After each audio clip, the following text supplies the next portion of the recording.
بسم اللہ الرحمن الرحیم۔ السلام علیکم۔ سلیمان بن عبد الملک اموی کے زمانے میں بنو اسد کا ایک سردار خزیمہ بن بشر جود و کرم اور سخاوت میں بہت مشہور تھا۔ سوء اتفاق سے وہ مفلس ہو گیا اور گھر سے نکلنا چھوڑ دیا۔ ایک دن عراق کے گورنر اکرمہ نے کسی سے پوچھا کہ خزیمہ کبھی نظر نہیں آیا، کیا بیمار ہے؟ کہا بیمار تو نہیں، لیکن سخت تنگ دست ہو گیا ہے اور اب گھر سے باہر نہیں آتا۔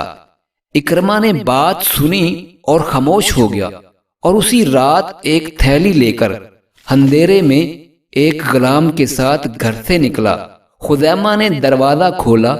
اکرمہ نے اسے تھیلی دے کر کہا کہ اس سے اپنا کام چلاؤ۔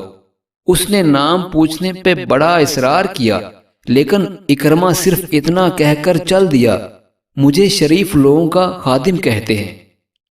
صبح کے وقت خزیمہ نے سارا قرض اتارا، بچوں کے کپڑے خریدے اور ایک گھوڑے پہ سوار ہو کر خلیفہ سلیمان سے ملنے چلا گیا۔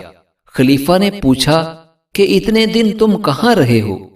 کہا میں مفلس ہو گیا تھا، یوں رات کو ایک آدمی آیا اور مجھے خوشی سے نہال کر گیا۔ خلیفہ نے خزیمہ سے کہا کہ مجھے عراق کے گورنر کے متعلق یہ شکایت پہنچی ہے کہ اس نے سارا خزانہ ادھر ادھر برباد کر دیا ہے۔ میں تمہیں عراق کا گورنر مقرر کرتا ہوں، وہاں جا کر پوری چھان بین کے بعد مجھے صحیح اطلاع دو۔ واپس جا کر خزیمہ نے اکرمہ کو زندان میں ڈال دیا اور سختی شروع کر دی۔ اس پر اس کے غلام نے ایک گمنام خط خزیمہ کو لکھا، جس کا مضمون یہ تھا، آپ نے اکرمہ کو زندان میں ڈال دیا، حالانکہ وہ تو شریف لوگوں کا خادم تھا۔ خط پڑھتے ہی خزیمہ زندان میں پہنچا، اکرمہ کو نکالا، 1000 معافی مانگی اور دوسرے دن اسے لے کر خلیفہ کے پاس پہنچا۔ کہا یہ ہے میرا وہ خفیہ محسن۔